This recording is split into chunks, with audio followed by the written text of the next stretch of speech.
Hi everyone, I'm Alan and welcome back to the Rawlo report. So I'd seen a recent headline that I deemed as pretty shocking and I wanted to investigate further, and this is basically a headline that was kind of implying that there would be a record insolvency rate under this Labour government. In fact, let me show you the headline and we'll discuss it a little bit. So this is: warning sounded that 28,000 British businesses face going bust this year.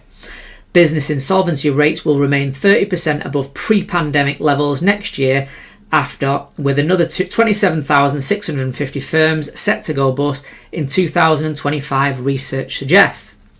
Official data last week showed that another 2,000 firms went under last month. A sharp rise in labour costs, stubbornly high inflation and weak consumer confidence have contributed to monthly company insolvency rates at 30-year highs. Forecasts published by Alliance Trade on Tuesday suggested annual UK insolvency rates in 2005 will be broadly flat on 12-year highs seen last year and remain 20% above pre-COVID levels into 2027. Max Dermer, senior Alliance Trader, said higher costs, wages and tax dragging on business resources are the major driver of these insolvencies. So I wanted to look at for a little pattern, guys. So let me show you this. So I asked Rock to show me the insolvency rates going back the past 20 years. So as you can see, 1995, around about 16,000 a year, some low figures there, 14,000, 11,000. We had some healthy years. And then as you can see, as you make your way down, it spikes up a little bit here. And then during the 2008,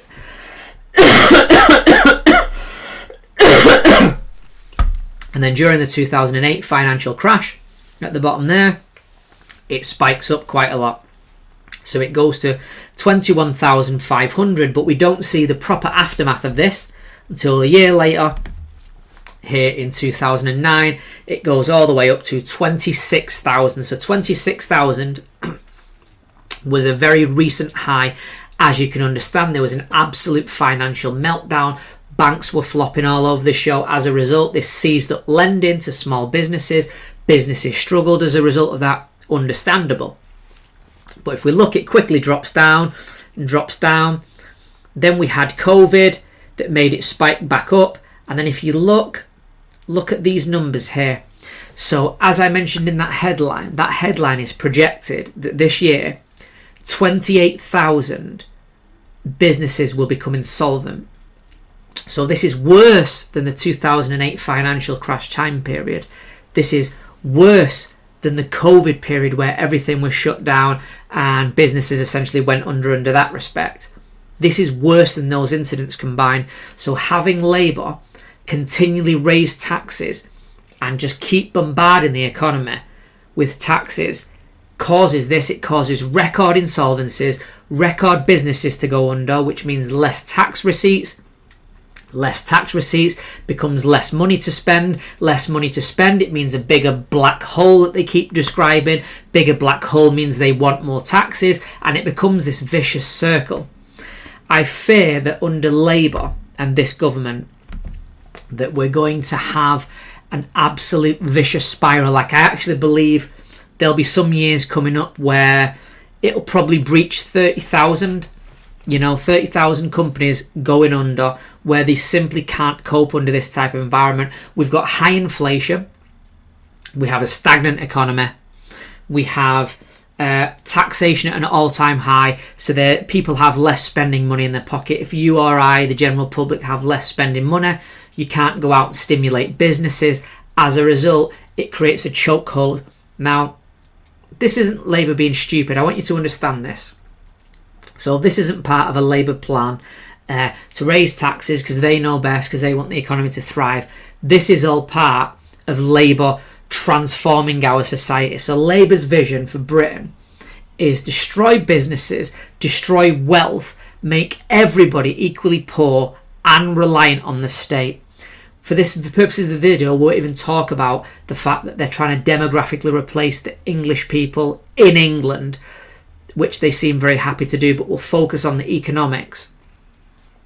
Their goal is the absolute destruction. Why? Because when you're on your knees, you'll tolerate everything, won't you? Once you've had your life destroyed and you don't have any spare money, if somebody offers you an olive branch of some spare money, how would you like a little bit of money? You'll snap it up. You'll be more likely to vote for them. Labour are thinking of ways to get in charge perpetually. However, I think that they've made such a boo-boo of this, such a massive mistake. I think they've destroyed the economy, and I think there's every chance that this government will collapse on itself. It won't even make it to the full 5-year term. I think at some point in the near future, there seems to be a bit of a problem at the minute in specifically the US, but to do with small banks. And I've heard rumours and a little bit of gossip that some of the banks are fracturing under the seams. There's a bit of the plumbing in the background isn't quite right again, and there are a few small banks. I've seen a few small banks implode in America, but there seems to be a very nervous stock market at the minute. Now, if that erupts, this government don't know how to handle that. It is literally the worst possible government that could handle a disaster. In fact, they would make whatever the problem is, you could guarantee they would make it 10, 50 times worse. So I just wanted to share that, guys, because this is now record amounts of insolvencies under the Labour Party. It'll only get worse. We need this party out of power ASAP, and an actual patriotic nationalist government to be sensible. We're back to a time where weak men create bad times, and oh boy are we having bad times, and this is where we need strong men to take ownership again and take the reins and fix this country. There is no easy solution, unfortunately. We've allowed masses of debt to build up, which has congested the system. Inflation is rampant. Central banks are out of control, printing excess money whenever they feel like it. And as a result, we're in a bad time, especially in the UK. I feel the air feels strange in the UK at the minute. I don't think I've ever witnessed a time that's ever felt like this. Everything feels really negative and really bad. There's very little to strive for at the minute in the UK. It feels like we're going through the motions of watching a slow motion train wreck unfold in the form of this government, as they every day by day, just gouge and bite and snatch at all the wrong policies and attack all the wrong things and all the wrong people and reward all the bad behaviour. And as a result, we're getting an upside down economy where the bad people are thriving, good people are stifled, and it leads to the long-term effects of what Labour are doing. I just don't think you can quantify. I mentioned it in a previous video, but I'll mention it again. The stifling of families being unable to afford a small starter home if you're young, you and your girlfriend, and then let alone the ability to pay for and afford to have children, is almost out of reach. However, there's plenty of local housing and housing stock for new arrivals, people who've just come over, and of course it's free. And this creates an environment where the new arrivals can flourish. If you're not working and you're being given free money and your accommodation's paid for, you can flourish. If you're at work all day, breaking your back, doing excess overtime, not seeing your girlfriend, just to make ends meet, it puts a strain on the relationship, makes life really difficult. So that's why I'm all for this government being removed, being dissolved, and ultimately a patriotic nationalist government being put in with sensible policies. We need to stop looking after everybody else and start looking after ourselves. Charity starts at home, and that's exactly where we need to start. Thanks for watching the video, guys. As always, leave a comment below.